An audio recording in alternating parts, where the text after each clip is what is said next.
Good evening, and welcome back to The Lens, Women, Art, and Revolution. I'm your host, William, here with you on SoneFM, and I'm honored to continue our journey through the lives and works of women who reshaped the art world. In our past episodes, we explored the defiance of Artemisia Gentileschi, the resilience of Frida Kahlo, and the groundbreaking sculptures of Edmond Louis. Tonight we turn to a woman whose artistic genius was overshadowed by tragedy, a woman who sculpted raw emotion into marble but was denied the recognition she deserved in her lifetime. Her name was Camille Claudel. Camille Claudel was more than just a sculptor, she was a visionary. She sculpted with a passion that made marble come alive, capturing movement, emotion, and psychological depth in ways that few artists had ever done before. Yet history remembers her more for the tumultuous relationship with Auguste Rodin than for her own artistic brilliance. Tonight we will unravel her story, her rise, her passion, her struggles, and the devastating downfall that led to her tragic confinement in an asylum. Before we begin, let's set the mood with a piece by Cécile Chaminade, one of the few successful female composers of Camille's era. Like Camille, Chaminade had to fight for recognition in a male-dominated world. Her Autumn, Opus 35, is a bittersweet and passionate piece reflecting the depth of Camille's emotions. Camille Claudel was born in 1864 in Farentin-Illinois, a small town in France. From a young age, it was clear that Camille was not like other children. She had an intense fascination with sculpting. Unlike other girls of her time, who were expected to take up embroidery or painting as acceptable feminine arts, Camille would mold clay, shaping figures with remarkable precision and depth. Her talent was undeniable. But in the 19th century, the art world was not welcoming to women. The idea of a woman working with heavy materials such as marble and bronze was almost unheard of. Sculpture was considered a masculine pursuit, requiring strength and endurance that women were thought to lack. But Camille was undeterred. She defied these limitations. Her father, recognizing her exceptional talent, moved the family to Paris so Camille could study art seriously. This was a radical decision. Paris was the epicenter of artistic innovation, and for a young woman to receive formal training in sculpture was rare. In Paris, Camille enrolled at the Académie Colarossi, one of the few art schools that admitted women. It was here that she began to develop her own sculptural style, one that combined the classical influences of Michelangelo and the dramatic realism of contemporary French sculpture. It was also in Paris that Camille met Auguste Rodin, one of the most celebrated sculptors of the time. Their relationship defined much of her life, for better and for worse. At just 19 years old, Camille became Rodin's student, assistant, muse, and lover. She worked alongside him, contributing significantly to his masterpieces. Yet her contributions often went unrecognized. The art world saw her as an extension of Rodin's rather than a brilliant sculptor in her own right. But Camille was not content to remain in Rodin's shadow. She wanted to be acknowledged for her own artistic genius. She fought for her creative independence, producing works that rivaled, even surpassed, those of her mentor. Yet despite her undeniable talent, she faced constant barriers. The male-dominated art world resisted her efforts to break free. Patrons hesitated to support a female sculptor. Critics often dismissed her as merely Rodin's assistant. As their relationship grew more complicated, Camille found herself increasingly isolated. She poured her emotions into her art, creating sculptures that reflected her struggles, her passion, and her pain. But instead of being celebrated, she was ridiculed, called unstable and difficult, labels all too commonly placed on women who defied societal expectations. Rodin, though he admired her talent, did not want her to surpass him. Their relationship became tumultuous. Camille wanted a career and a life independent of him, but Rodin's influence over the art world made that nearly impossible. As Camille distanced herself from Rodin, she faced increasing financial struggles. Her family, embarrassed by her unconventional lifestyle, withdrew their support. Alone and marginalized, she began to suffer from paranoia and emotional breakdowns. Her later years were marked by desperation and neglect. She destroyed many of her sculptures, convinced that Rodin and his supporters were conspiring against her. She was labeled insane, and in 1913, her family, led by her brother, the poet Paul Claudel, had her forcibly committed to an asylum. She remained there for the last 30 years of life, abandoned by those who once celebrated her genius. She died in 1943, her name largely forgotten by the art world. Only in recent decades has her brilliance been recognized. Today, her sculptures are celebrated for their emotional intensity, technical mastery, and psychological depth. She is no longer just Rodin's lover or muse. She is acknowledged as one of the greatest sculptors of her time. To reflect Camille's early years, the passion, the discovery, and the struggles for recognition, I'd like to share a piece of Fanny Mendelssohn's, a composer who, like Camille, lived in the shadow of a more famous male artist, her brother, Felix Mendelssohn. Piano Trio in D minor, Opus 11, carries both intensity and delicacy, much like Camille's early sculptures. The late 19th century was an era of artistic transformation. The traditional neoclassical style with its idealized forms was giving way to romanticism and symbolism, which embraced emotion and raw expression. Sculpture, however, was still seen as a male-dominated field. Women's sculptures were rare, and those who existed were often dismissed as mere hobbies. Camille Claudel challenged these norms. While she was trained in Rodin's expressive realism, she pushed the boundaries further, infusing her sculptures with psychological depth. She didn't just sculpt the human body, she sculpted the human soul. Her works captured movement, tension, and inner turmoil, making them feel alive in a way that few sculptures could achieve. To reflect the dramatic shifts in the art world during Camille's time, let's listen to a piece by Clara Schumann, a composer who, like Camille, had to fight against the limitations placed on women in the arts.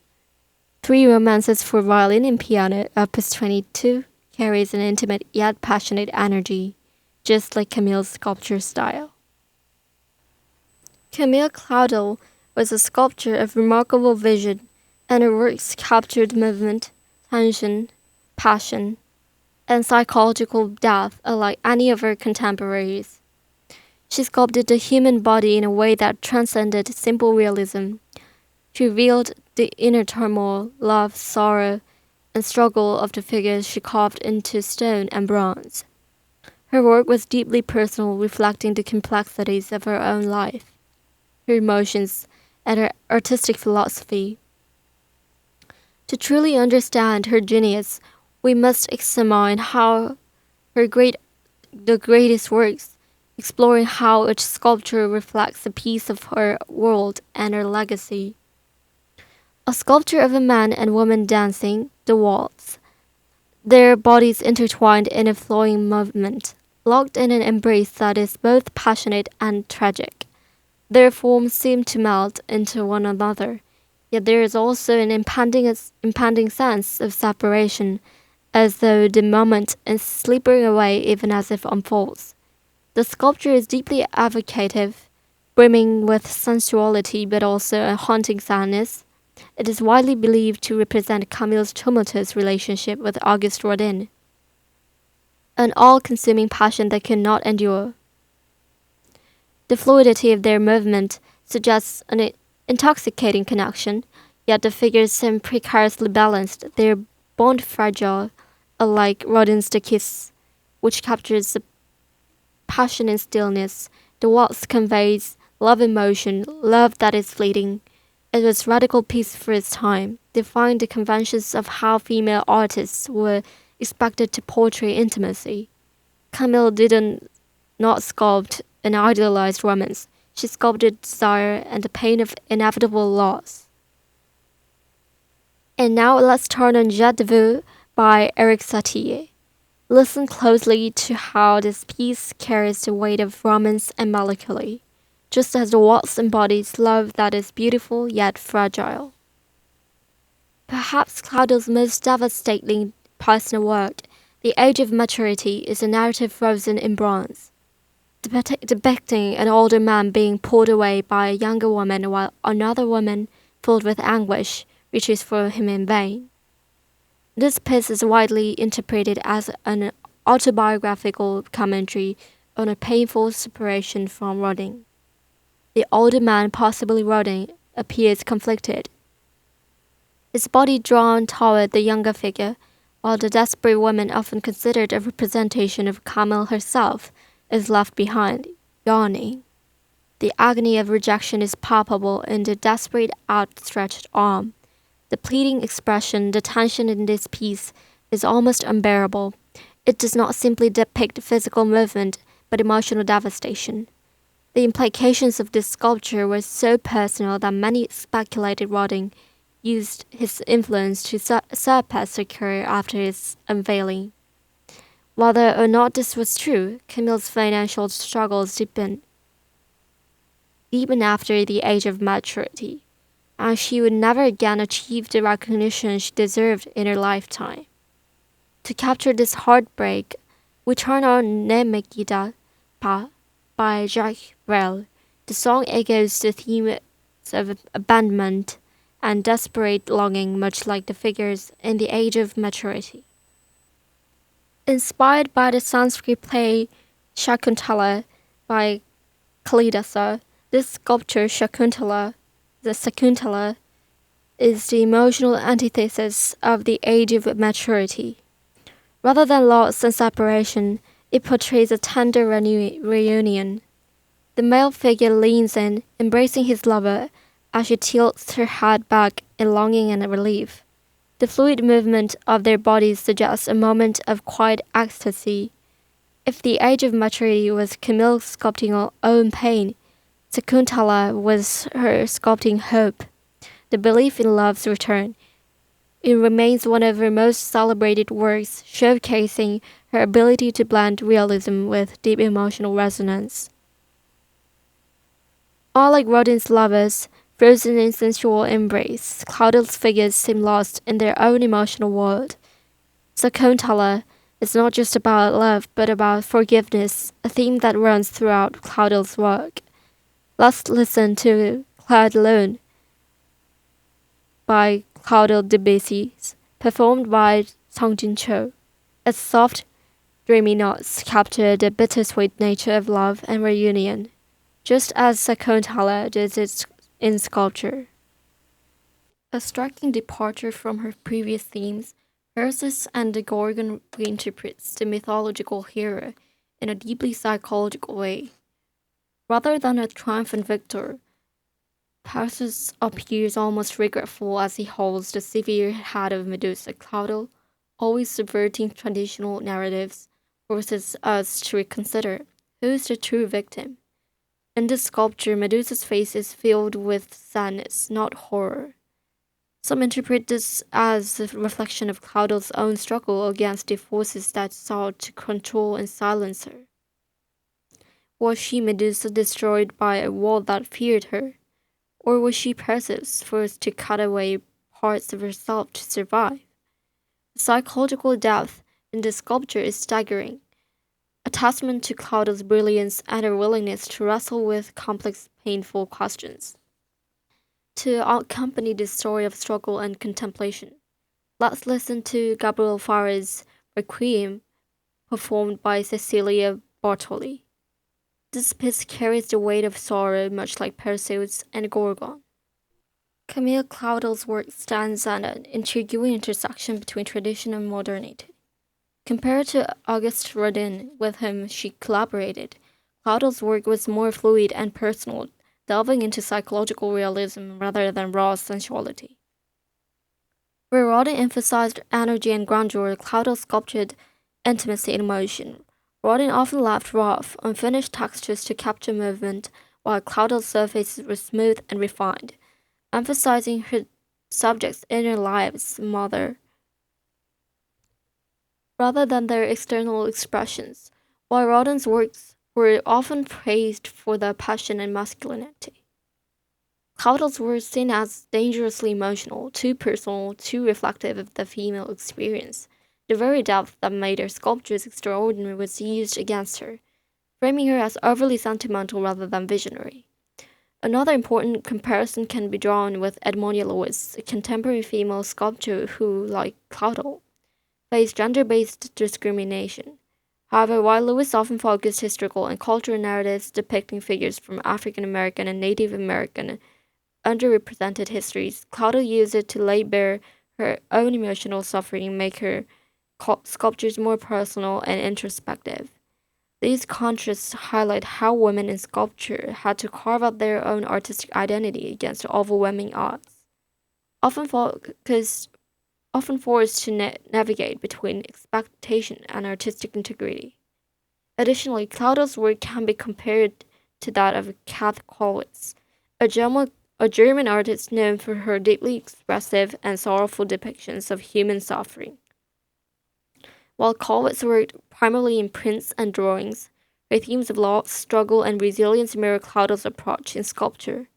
Both artists challenged the viewer to confront pain in reality rather than escape to aesthetic beauty. Where Kollwitz depicted the struggles of war and poverty, Claudel sculpted personal anguish, yet both used their mediums to channel emotional depth in ways rarely seen before in their respective fields. Claudel's influence extends even into modern sculpture. Artists like Louise Bourgeois, known for her psychological charge and often deeply personal work, reflect the same introspective nature that Claudel pioneered.